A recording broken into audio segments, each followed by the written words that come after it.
Hello students, today we will learn chapter 5. In this chapter, we will learn about the use of since and for. Since means जब से या उसके बाद से, तब से, उस समय से, और for भी टाइम ड्यूरेशन के लिए होता है। आपके इस चैप्टर में see in the question number 1, can you make 16 sentences.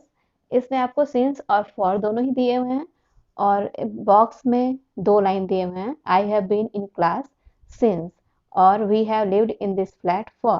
तो ऐसे आपको इसमें से और थर्ड बॉक्स में 8 ये वर्ड्स दिए हुए हैं और उसके साथ आपको इसमें 16 सेंटेंसेस बनाते हैं। मुझे लगता है कि शायद आपको क्लास 2 के रिवीजन के अकॉर्डिंग आपको ये आना चाहिए, बट फिर भी मैं आपको ये बता देती हूँ। तो आप इसको ध्यान से देखिए, पीडीएफ खोलिए, उसको ध्यान से देखिएगा कि कैसे मिस बता रही है। I have been in class since January. I have been in class since the beginning of the year. I have been in this class since last year. I have been in this class since 1972। ये 4 sentences हो गए। उसके बाद फिर हम लोग अब second sentence को लेंगे। यहाँ पे we have lived in this flat since January. We have lived in this flat since the beginning of the year. We have lived in this flat since last year. We have lived in this flat since 1972। इसमें आपने क्या देखा कि मैं दोनों ही ये 8 sentences मैंने बनाए, दोनों ये सेंटेंस यूज करके और सिंस के साथ ही बस यही ऊपर के 1 2 3 4 जो ये सेंटेंसेस हाफ सेंटेंसेस दिए हुए हैं बस इनके साथ ही सिंस लगा करके बनाए। तो इससे आपको पता चल रहा है कि ये एक फिक्स टाइम दिया हुआ है, January, the beginning of the year and last year and 1972। जो पता है कि ये लास्ट ईयर ही हुआ था, 1972 में ही हुआ था, जनवरी में हुआ था, ईयर के बिगिनिंग में ही हुआ था। जस्ट उसके अपोजिट में आप देखिए फॉर का यूज कब करेंगे। I have been in this class for a week. I have been in this class for 6 weeks। I have been in this class for 1 month। I have been in this class for a long time. इसमें क्या है, specific कोई time नहीं है। A week, 1 week के लिए, 6 weeks, 6 weeks के लिए, 1 month, 1 month के लिए, अ लॉन्ग टाइम के लिए। तो ये सब जब टाइम ड्यूरेशन होता है तो उसमें हम लोग क्या लगाते हैं, फॉर लगाते हैं। तो इस तरह से आपने पहले 8 सेंटेंस बनाया था और अब फॉर लगा करके आपने 4 सेंटेंस और बना लिए। अब we have lived in this flat for a week. We have lived in this flat for 6 weeks। We have lived in this flat for 1 month. We have lived in this flat for a long time। आपके 4 sentence और हो गए, तो total आपके 16 sentences हो गए। आपको अगर लगता है कि आपको नहीं आ रहा है तो आप इसको खुद से लिख करके देखिएगा। Okay, then C question number 2। इसका ही टेस्ट आपको क्वेश्चन नंबर 2 में लिया गया है। पुट सिंस और for in the blank spaces. So here number A, I have been here dash January. जनवरी फिक्स टाइम, तो क्या होगा, since. B, I have been here dash 1 month। 1 month fix time नहीं है, तो नहीं बताया जा रहा है कि क्या है, बस है कि 1 month, कोई सा भी 1 month क्या, इसलिए for. C, we have been in this school 1981। तो पता है 1981 से ही है, इसलिए since. D, we have been in this class dash 1 year। 1 year कौन सा 1 year नहीं पता, तो इसमें फॉर लगेगा। E, he has lived in Bangalore dash 1974। तो 1974 क्या है, फिक्स टाइम, इसलिए since. Number F, she has lived in Bangalore dash 20 years। कौन सा 20 years नहीं पता, बैक का 20 years या फर्दर 20 years, ये कब का, कोई टाइम, बस टाइम ड्यूरेशन दिया गया, इसलिए for. Number G, we have been on the beach dash 2 o'clock। ये एक्यूरेट टाइम दिया गया 2 o'clock, इसलिए since. Number H, she has been in the sea dash half an hour. कौन सा हाफ एन आवर नहीं पता, कितना टाइम का नहीं पता, इसलिए यहाँ पे क्या लिखेंगे, for. Number I, the food has been in the cupboard dash 4 days। 4 days के लिए, कौन सा 4 days के लिए, कोई भी डेज का नेम नहीं मेंशन है, इसलिए यहाँ पे क्या लगेगा, for. J, the food has been in the cupboard dash last Tuesday. Tuesday यहाँ पे फिक्स टाइम दिया हुआ है, स्पेसिफिक टाइम, इसलिए यहाँ पे क्या लगेगा, सिंस। के, he has been in that chair dash 2 hours। 2 hours ये दिया, लेकिन कौन सा 2 hours नहीं बताया, जैसे 4 days है वैसे 2 hours है, तो यहाँ पे क्या हो, टाइम ड्यूरेशन है, इसलिए for. Number L, she has been in bed dash Tuesday, यहाँ पे फिक्स दिया हुआ है कि ट्यूसडे को ही, इसलिए यहाँ पे क्या लगाएंगे, since.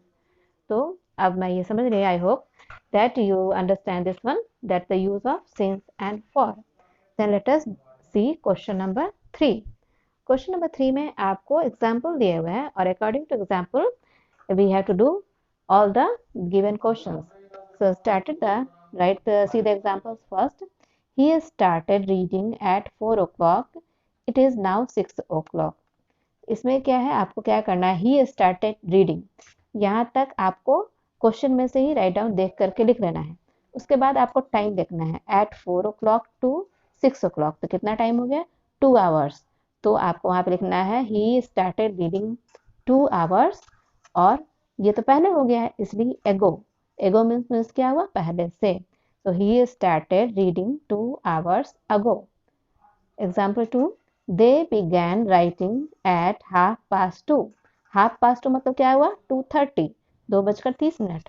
It is now 3 o'clock, और अब 2:30 में तो स्टार्ट किया था राइटिंग, और कितना टाइम हो गया, 3 o'clock, 3 बज गए हैं, तो कितना टाइम वो राइटिंग किया, हाफ एन आवर, आधा घंटा वो राइटिंग किया। तो आपको फिर यहाँ से आंसर में कैसे लिखना है, दे बिगैन राइटिंग, वहां तक लिख करके फिर half an hour, half an hour मतलब क्या हुआ, आधा घंटा, एगो, पहले से। Okay, then see the questions, turn the page. Number A, she began drawing at 5 o'clock, it is now 6 o'clock। This is your question. आपको क्या करना है, शी बिगैन ड्राइंग, यहाँ तो आपको आंसर लिखना है, और eight 5 o'clock and now 6 o'clock, कितने आवर हो गए, 1 hour। So she began drawing 1 hour ago। Okay, then number B, they began playing football at 10 o'clock and it is now 12 o'clock। 10 o'clock में स्टार्ट किए थे, और 12 o'clock कितने time हो गए, 2 hours। तो आपको आंसर कैसे लिखना है, they began playing 2 hours ago। Number C, John began working at 11 o'clock, it is now 11:30। What is your answer? Answer is John began working 11 o'clock to 11:30, मतलब half an hour। So John began working half an hour ago। Number D, the men began working on Tuesday, it is now Thursday। Tuesday को working start किए थे और Thursday तक कर रहे हैं, तो कितने दिन हो गए, 2 days। So the men began working 2 days ago। Question number E, we began living here in 1980, it is now 1988। The answer is we began living here 8 years ago। Number F, we began doing the exercise at 9 o'clock, it is now 10 minutes past 9। 10 minute पास बस हुआ है, यानी कि 9:10 हुआ है, तो इसका answer क्या होगा, we began doing the exercise 10 minutes ago। Number G, they began building the new school in January, it is now August। What is the answer? They began building the new school 8 months ago। January to August कितना होगा, 8 months, so 8 months ago। Number H, they began eating at 1 o'clock, it is now a 1:15। तो क्या होगा, they began eating 15 minutes ago। Quarter past मतलब क्या होता है, quarter means he होता है 15 मिनट्स, अगर पास्ट हो गया यानी कि बीत गया, 15 मिनट बीत गया है। तो 1 o'clock था, 1:15 मीन्स क्या हो गया, 1:15। Okay, so 1:15। so the answer is they began eating 15 minutes ago।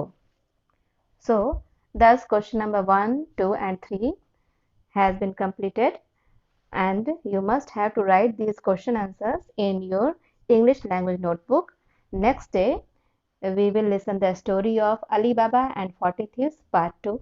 So thank you, goodbye and take care।